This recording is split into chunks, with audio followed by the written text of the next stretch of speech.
Good afternoon to my entire Brokers Playbook community, to all my brothers and sisters from coast to coast. I am sitting today with Andrea Blum, and I have a very interesting conversation ahead. I have known Andrea for a little bit of time, maybe the last few years. We used to share the brokerage that we're at. She's moved on since, and she's also accelerated her business by leaps and bounds in the same time, both here and after leaving here. It's no surprise that work ethic in this business goes a long way, and you're about to hear her story and her version of her Canadian dream since she immigrated to Canada in her mid-20s and had to start an entire existence from scratch. So we're going to be covering off a lot of the challenges and a lot of the successes that many immigrants share, but I think it's going to give insight to everybody to understand mindset of a winner and the mindset of somebody who doesn't take no for an answer. Stay tuned.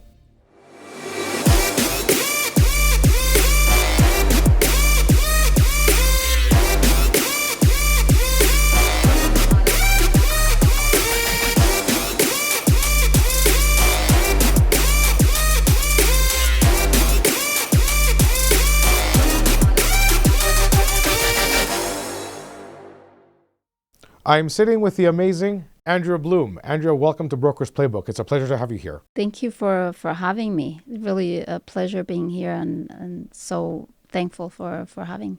Andrea, we've known each other for a minute. The last few years, you've made some moves. I've watched your journey from when you were at Royal LePage Signature, which is the brokerage that I'm with, and on to you've made a number of moves, and you've really elevated your game, both on social and obviously your production to an excellent level. You're a top tier agent, and I think what got my attention the most and why I was interested in kind of speaking further or sharing your journey is kind of your story of where you come from. Behind every brand, behind every business lies a journey. Yeah. You have a very interesting one, and the more I get to know it, the more I resonate with it, actually, because you have the immigrant story.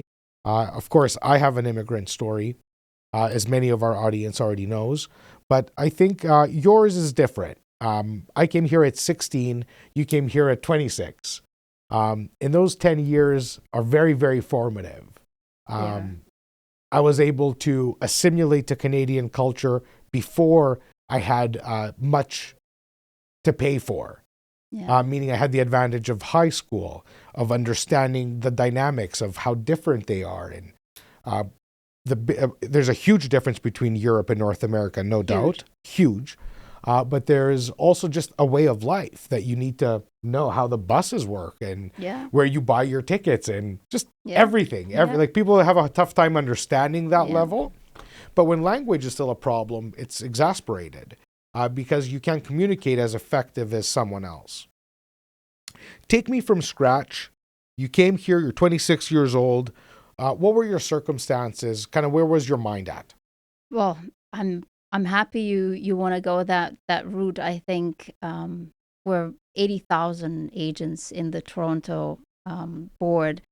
And if you think about it and you look at it and you kind of study, it would be quite a number of them being immigrants, either first-time immigrants like myself or second-hand immigrants like yourself, but still immigrants that to a certain extent they're facing the same kind of struggles that I've been battling over the years.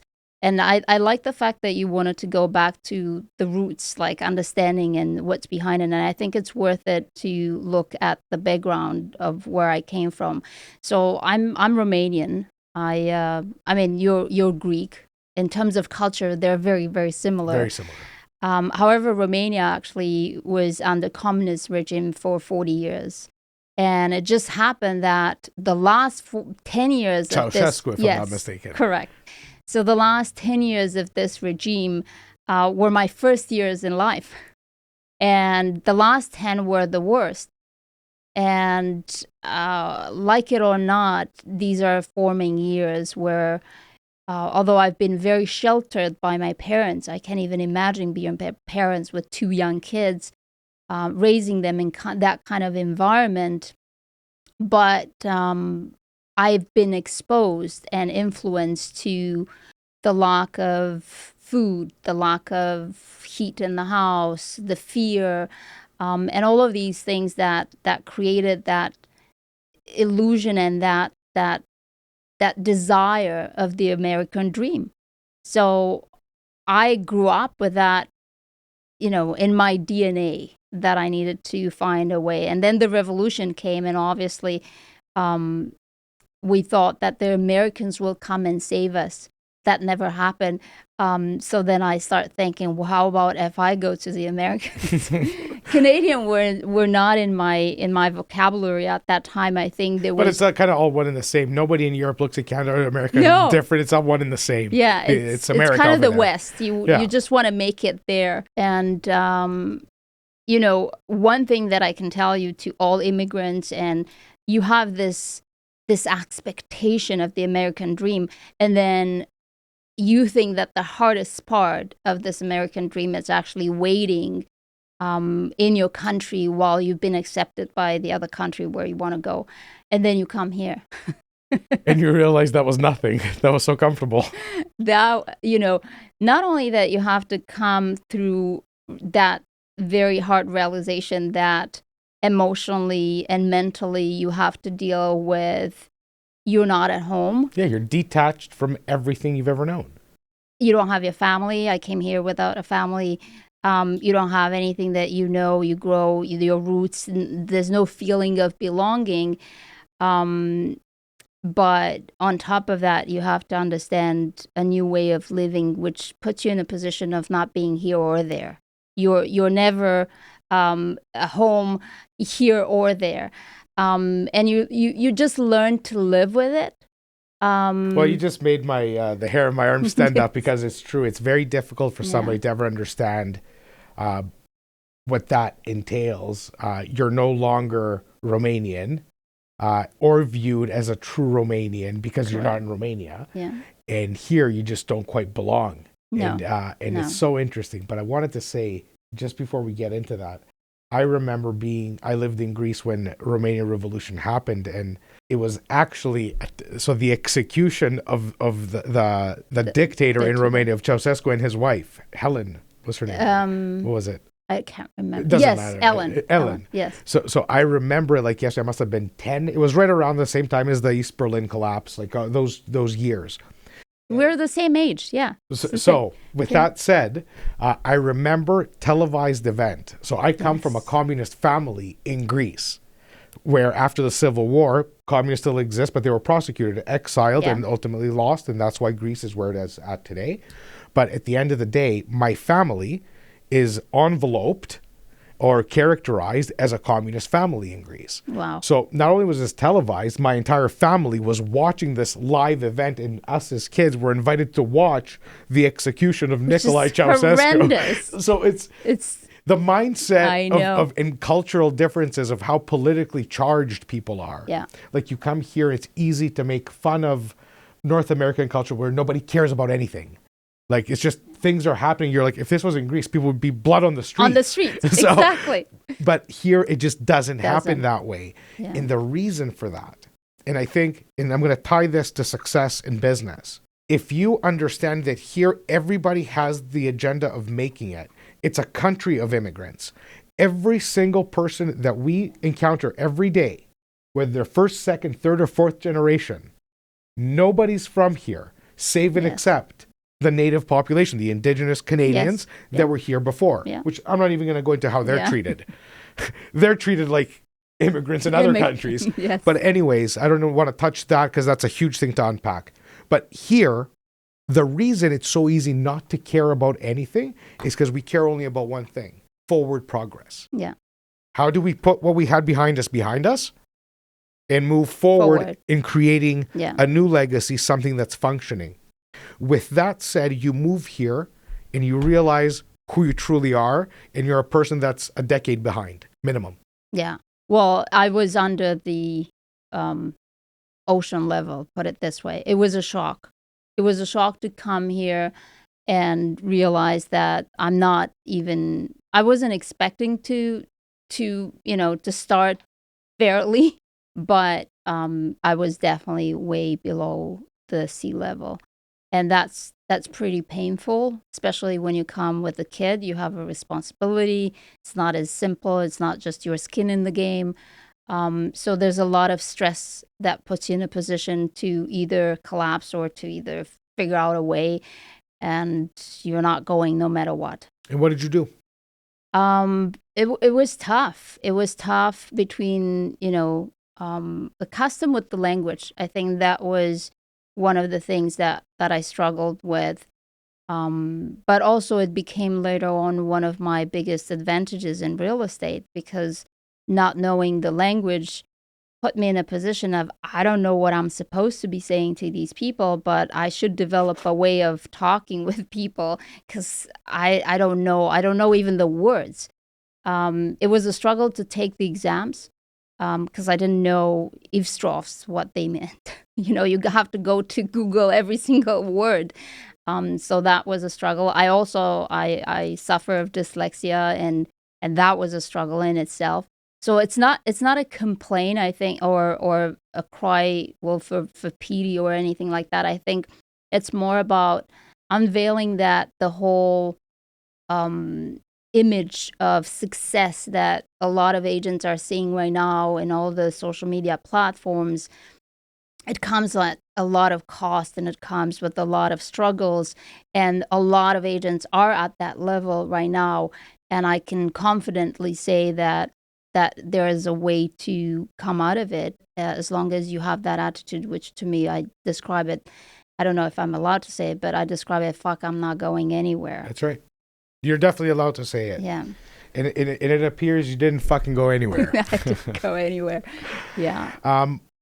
So how did you get business? So I think one of the big parts, the biggest with 80, you said something earlier, 80,000 agents are on the Toronto Real Estate Board, 100,000 agents in Ontario.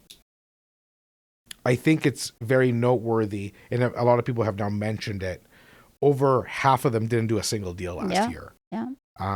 The other stat that I know to be true, and I teach a course on Broker's Playbook, the online platform, on how to succeed as an agent, how to become a successful agent, and that's follow-up. And we're going to talk about follow-up because you're a follow-up monster, because that's your success, and that should be everyone's success. But if you're just starting out, you saw your best friend driving a Ferrari, he's in real estate, and you think it's going to be easy, and everybody thinks it's easy, and that's okay.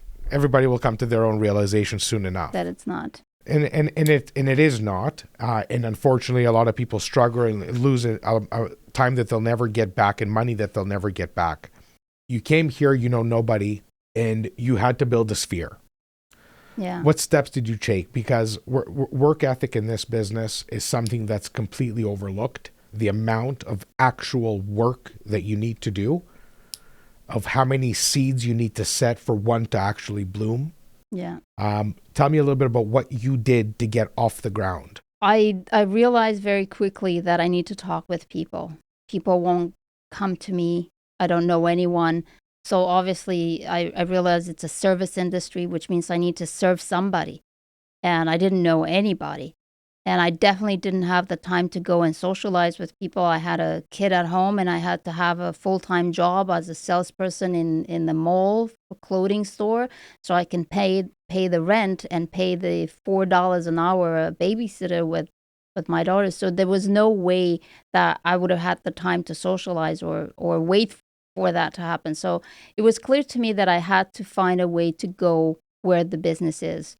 And I understood quite early that, what am I selling? What's the product that I'm selling and I need to service? And who holds that? And I realized there's the homeowners. So I had to go where the product was, at the door.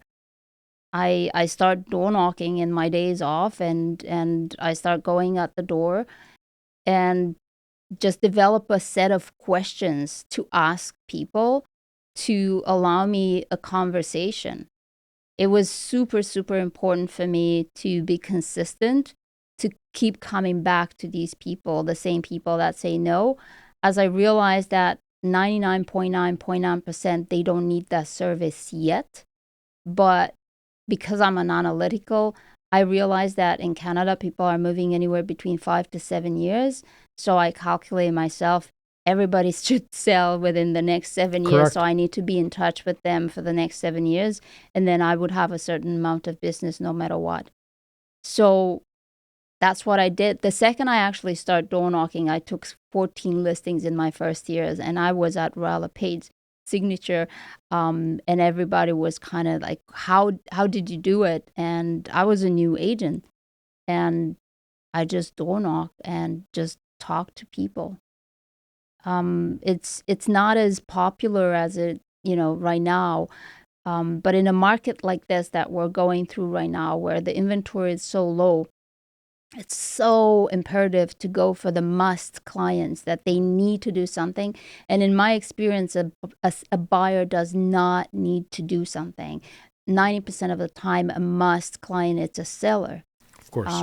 And the product is there on the street. So why would I be anywhere else than where the product is? So I think just to unpack that a bit further, a must client is somebody. So what we saw in the last year, now we're seeing some actual movement. Correct. In to just to timestamp it, we're sitting in beginning to mid-April right now of 2023, and we're now seeing some movement only because of the pseudo confidence the Bank of Canada put into the Correct. market, saying we're not going to lift interest rates anymore. Bonds, by coincidence, went up, which means the rates came down. More people are putting money into bonds because of the uncertainty of the markets, and fixed came down. So we're seeing some activity, which is now natural activity. But for the last year, when fear mongering was the only thing happening in the market, there was still 50% of the market moving. So at the peak, we had, let's call it 100,000 transactions. We got cut by 50%. So that tells us that half the sellers at all times have to move. Correct. They don't have an option. Yeah. Because anybody who sold in August or October of last year did not want to sell in August or October of last year. They knew that 6 months ago, I would have got 100,000 or 200,000 more. Yeah. So these people had to move. The people representing those people, 90% of the time, are the same legends of real estate that you see lining every sign in your favorite neighborhood, the well-known names, but there's always some names that you don't know. How did they get the business? Well, the usually I farm, so from time to time you see actually people that they're not from the neighborhood, and that's the people that nurture their sphere of influence. That's right. So there's no question about it that if you do have that sphere of influence, which I didn't at the time, then they're going to pay you back a certain amount. As a coach myself, I can tell you that one of the most underrated tactic of getting business by agent is by not nurturing their sphere of influence, which for someone like me, I find that's gold. So I would have given anything to have a sphere of influence. So yes, if you have a sphere of influence, you will have a little bit of a easier time last year. But at the same time, my advice is always, if your sphere of influence represents 100% of your business, you don't actually have a business. You're definitely not growing. Most likely, what I've seen when coaching agents that they're in their late 50s is that their sphere of influence is set. They have their own property, they have a couple of investments, and the kids are not yet at the point financially stable to recommend, the parents to recommend you to the kids. So you're not doing much. So then you're going to become busy in your 70s and 80s if you're still alive, because of obviously everybody's going to downsize and so on. So it's not my cup of tea to just rely on your sphere of influence, but if you're lucky, you have it. I call it double sword with the sphere of influence. When I see agents that they're super lucky in their first year, they get 10 transactions from their sphere of influence, I said, oh my God, look at this one. This one is going to be for 3 years in the business before they go out, because they don't develop absolutely no skills. And they're going to starve. And they're going to starve. Yeah. So the minute those 10 deals are done, there is no more deals. There's no systems. There's no process. Yeah. And there's no gratefulness either. You felt you deserved those deals. Absolutely. So there's that. There is that. So I think we need to talk a little bit about that. So again, I definitely think that there is a big component of our colleagues that faced the same challenges we did. You even more so, because I didn't have a language barrier by the time I got into real estate. I had kind of moved past that obstacle, which is a big one. But in sales, I was able to see success very early. And the reason for that is because I always leveraged the things that I'm best at. I'm a commercial broker by trade. I never did residential at the highest level. By the time I dabbled more into residential, I was already a team lead in running a bigger ship. But coming from the restaurant industry, classic Greek immigrant story, straight into Beautiful. restaurants. No, absolutely nothing wrong with it. It's still surviving Yeah. today in the hands of my little brother. But I went after commercial listings very quickly and saw big success with those. Learned how to market real estate in this city, because every market is different. People think real estate is real estate. It's not. No. Every city has its own nuances. Every market, every asset class has its strong players, its weak players, and all the fluff in between. But I pride myself on relationship building, being Awesome. able to relate to somebody very quickly, find what we have in common, and take that to the next level, because I care far more about what we have in common than what makes us different. Yeah. Focusing on what makes us different is only a tearing down technique, not a building up technique.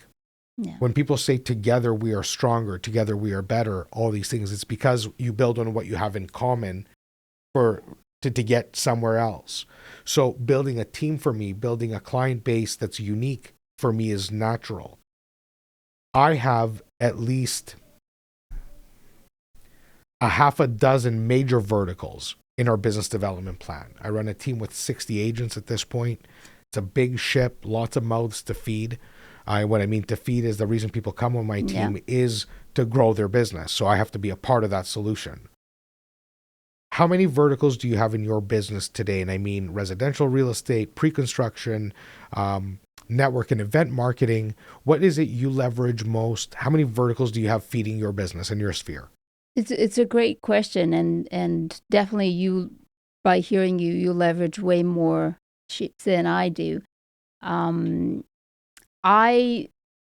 don't have that many, and I transition from one to the other, and kind of, you know, I allocate a certain amount of time that's transitioning right now. I would say I'm in a transition phase. Until 3 years ago, I was fully just in residential, doing some commercial just by nature of clientele rather than me seeking for that. I do believe that it's so different than residential, and that it wasn't my expertise, and I preferred all the time to refer, unless it's something like really common sense, that it would be easy for me to serve the client. 3 years ago, I went through the transition phase of where do I go from here? I'm starting a team. Should I buy a franchise? Should I open an independent brokerage?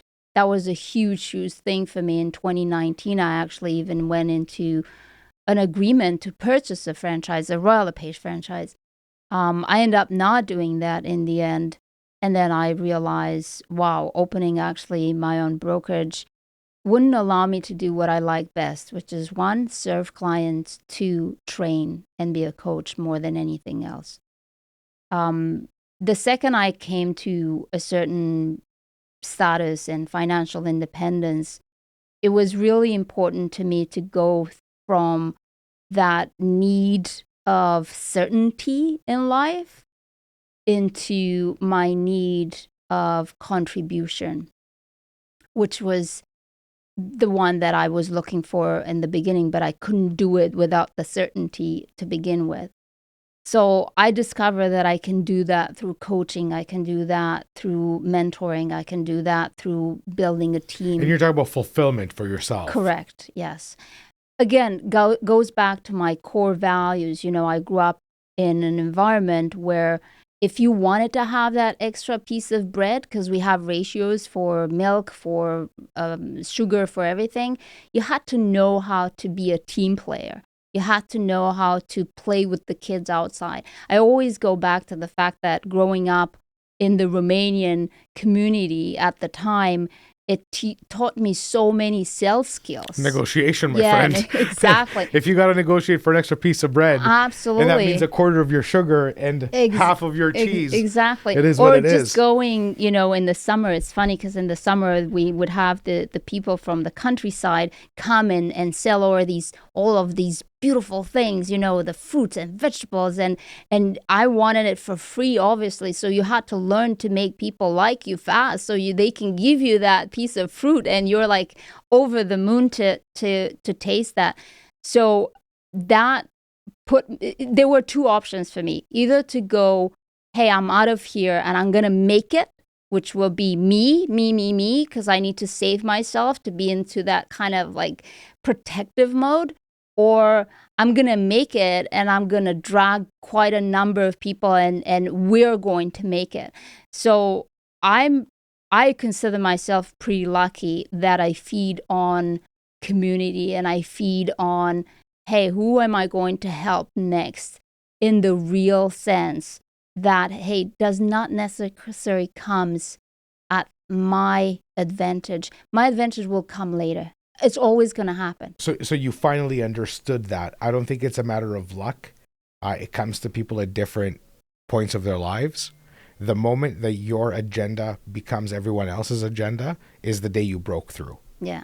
So when you help everybody else win, it's actually impossible to fail. Yeah. Because there's too many people that are sitting waiting to catch you. Yeah. So that's creating reciprocity by helping others. Yeah. By giving your time to others, and people unfortunately live their entire lives and never get that. And when people say, oh, that person was just really into themselves and it was just about them, there is no worse legacy, none, than being that person. When you hear somebody say, that person is selfless, that person gave me their time, that person changed my life, that person, you've already won. I call it lucky, because I think I'm lucky to be self-aware of that. I'm true enough. Yeah, true enough. I'm lucky because you won't even give yourself that credit. Good for you. That's so humble. Yeah, you have to have a certain amount of understanding yourself to even consider it. And I go through life meeting so many people, and some of them sincerely they can't understand the concepts. So you can't even blame them because they don't have what it takes to see it. So it's impossible for them to apply it. How can you help somebody find the gift of giving or appreciating that we're better together? Like, you can never possibly accomplish more on your own than you can with the help of others. That's a fact. Anything, anywhere. Two people is stronger than one. That's it. So how can we help somebody come to that realization, or what do they need to do to break through to use that in collaboration in business? That's a tough one. Can you show that? Can you teach that? To me, it was very easy because, when you have nothing and then you have a lot, being part of the 1% in Canada financially, and you realize, hey, I'm not happier. I was as happy. And if I were to lose everything today, everything financially, it won't make a difference for me. You don't get that unless you've been through some shit, So I'll tell you, I haven't heard many other people in my life say that. I've had this conversation with my business partner who comes from this background. I've had this conversation with my wife, which is, for her, it's wide open and awakening moment. Because her dad came here as a kid. She was born and raised here, and her father, we're talking extreme immigrant mentality. Hold on to every penny we make, because they came from nothing. He grew up on dirt floors, no food, animals waking up beside him in the stable because that's where he lived. Facts. So hold on to everything. Hold. Share with nobody. Not that it's anything wrong with it. But that's his existence. Yes. It's not a nice fear. It's not a nice existence. It's a fear. Yeah. It's not nice. No. To break through that is huge. But you said one thing. Tomorrow morning, something happens. And the thing is, something can happen tomorrow. Of course. Just like a pandemic happened, just like of course. People in Ukraine didn't wake up one morning thinking that nothing would ever happen. They knew that one day, it was a matter of time. Of course. There's going to be a tank rolling in front of my house. Yeah. Can happen anywhere. Don't kid yourselves. But some people are prepared for it mentally. Yeah. You can take everything away from me today. I'm not worried because I'll rebuild it. Because Absolutely. I don't give a shit. Absolutely. I'm not scared of working. Yeah. Yeah. That is the biggest thing. So how do you possibly, without living it, how do you try to instill that? What do you tell your kid? Let me start there. I think my kid had her moments recently where she started to appreciate the way she grew up. Because on one hand, she grew up with everything. On the other hand, she was not giving anything. Like everything that she had, she needed to work for. She was coming to me and said, "Mom, I have the richest family in school, and I'm the one that I need to work for everything. All the other kids are getting this and are getting that, and you're making me work for everything." So my daughter does not get a pass on anything, and you just go to the core values, and you start to understand that you can hand to your kids opportunities, but not free passes. And if they're starting to see opportunities, they're going to be focused later on, not only in you, but around them to spot opportunities and not pass them, rather than waiting for something for them to happen or to be handed to. And she's 21 now, so she's starting to take advantage of all the lessons that over the years seem to be too much for her, too much treated as an adult and not treated as she should have everything she wants at all times just because we have it and we can afford it. So I definitely see the correlation. I'm trying the hardest I can. My kids are 7 and 10, but already it's so difficult for them to clear the lines between having everything, because bless, we have everything, and trying to put it back to a perspective where they can become reasonable human beings and not spoiled brats is a very, very difficult thing to do. Because what they appreciate, what they actually want versus what they don't want, for a 10-year-old to not want to be told what to do. I'm so sorry. I'm so sorry. It's exactly what needs to happen. You were told exactly what you need to do. Yeah. But this exact discipline is, again, I'm not bringing this up on a business podcast for nothing. You were not able to answer the same question when I asked you about your colleagues.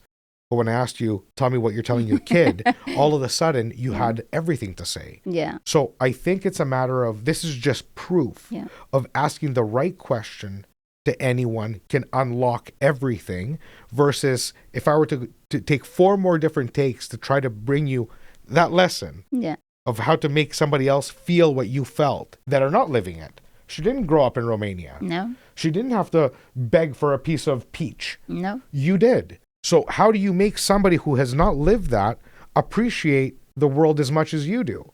Because everybody, like that same peach, for example, anybody else might look at a peach, I don't feel like a peach, throw it in the garbage. I will smell it first. Is it at least really ripe before I toss it? Am I throwing away an opportunity? Yeah. Where I can't just throw it out. I can't just say no, because it may not come. Yeah.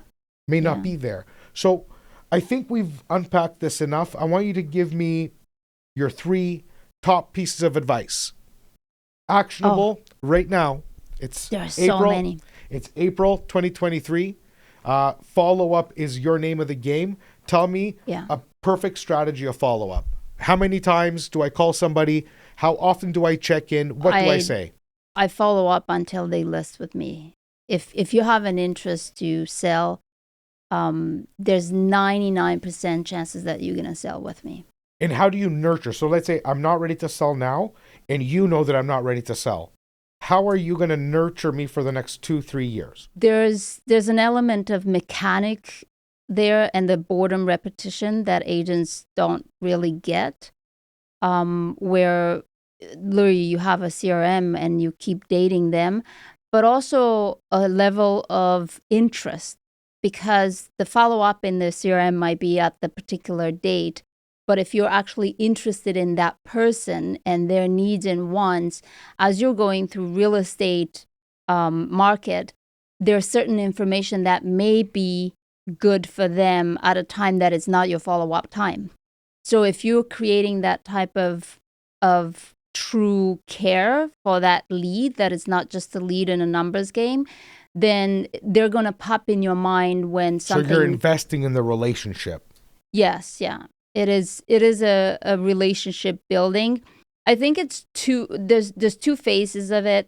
I have my clients, which I'm the one most interested in a short term to be around with, which are the must, want, now kind of clients that need a different level of attention. And then you have the ones of nurturing in the long term. Not so much interested in the long term ones as I am in the must now ones. But the other ones are still getting a certain level of attention. Follow-up is critical all the time, like a maniac. I'm literally a follow-up maniac. Is as simple as that. This is why you're successful. I did in my class this morning, I mentioned that 90% of agents will not get to call number 3. No. And that's what makes it so easy to succeed in this business. Yeah. The fact that you can actually statistically rely on others people's laziness and their 100%. Incompetence is what makes this game so easy to win. It is actually. You know, real estate is the easiest industry. It's harder to implement it. The number one reasons people don't follow up is because they didn't have a success on the first call, and it's almost expected. But it brings me to the second thing, because you said, what are the 3 things to success? And the first one that I always say, that's number 1 in sales, is to understand that you're in sales, you're in service, which means you have to put your ego on the side. I had clients that told me, literally in my face at the door, go fuck yourself. Literally in this word, and then a year later sold with me. So if I would have put my ego, which is ego from different perspective, you know, I want to protect myself, or I'm being heard, or I'm not banging you for business, whatever it is, take precedent then to what I need to do, which is serve this community and serve this farming area, whatever it is, I would have never went back to that door. And all I thought, it was, he had a bad day. These people can get really bad news. Just cancer, like anyone else. Like anyone else. They don't need your service today. But even more so, going back and still providing value to someone. But you displayed that you could rise above something like that. It's more than likely you got that business because that person felt like such a dick. That somebody they spoke to like that came back to the door above and beyond. She should never be here again. Yeah. But here she is. I bet you that had a lot to do with you getting that business, because unless that person's a sociopath, he was wrong. You were wrong. I think there's a certain element of compassion that I have towards people. If somebody is in such a head frame state, there's certain people that they're just assholes, poor assholes. But the reality is 90% of people, they're not in the right place if you catch them at that time. And even more so, you know what? They weren't looking for me. I disturbed them from something that it was way more important or disturbing to them. So I look from a perspective of compassion towards people rather than being offended, and think of them, wow, I hope it's not cancer. I hope it's not death. I hope it's not something bad that makes people, you know, be in a position to say that to someone that they can see in the community. Obviously, they know me. So it's more than just thinking about myself. Hey, I'm being hurt. No, these people don't know me. You've dropped a lot of gold, and I'm going to go back to the gross statistic that 90% of our brothers and sisters will not get to call number 3. No. It really bothers me. I have a very large team. I'm in a large office of 1,500 agents, which means that over 1,000 agents from this office, maybe not this office because it's a very premier office, but let's call it close to 1,000 agents at this office as well, will not get to call 3. Yeah. My piece of advice, and I'm going to bring this podcast to a close here. My strong advice is that if you want to compete against Andrea, who's a practicing broker, you want to compete against me, you want to compete against the person sitting next to you at the office right now, you have to take your business seriously. Yeah. You have to invest in technology that can help you do some of the heavy lifting. The money is all in the follow-up. Oh, yeah. 1,000,000%. You can hear all the podcasts about new ways to get leads. You can hear all the advice, and we give this advice all the time. But unless you understand and appreciate what you have existingly in your database, if you were to open your phone and there's 400 contacts, 1,000 contacts, some of you are very popular. When was the last time you called them and reminded everyone that you're in real estate? Yeah. If you were to make that one simple phone call right now, go through your phone, say, my name is Simeon. I know I haven't spoken to you in a year, but I'm in real estate now. If you need anything, please just give me a call. If you just did that, you would bang out 5 to 10 deals a year. Absolutely. Yep. Andrea Blum, I want to thank you so very much for sharing your time, your story, and your insight with every single one of us. I personally really enjoyed today's episode because you brought me back to a lot of feelings that I haven't felt in a long time. So thank you for having me. And I hope a lot of our audience got a lot of that too, because I know there's so many, maybe not so many Europeans. Now there has been a few Europeans coming, but to all of those who feel the exact same way when you came from wherever you came from, we're all chasing the same thing, and we're all trying to do better and good by us, by our families, and by our communities. So I hope this episode brought a lot of insight, and I hope you were able to resonate. Please get us feedback whenever you can. Until next time, Andrea, thank you for being here. Thank you for having me. Take care.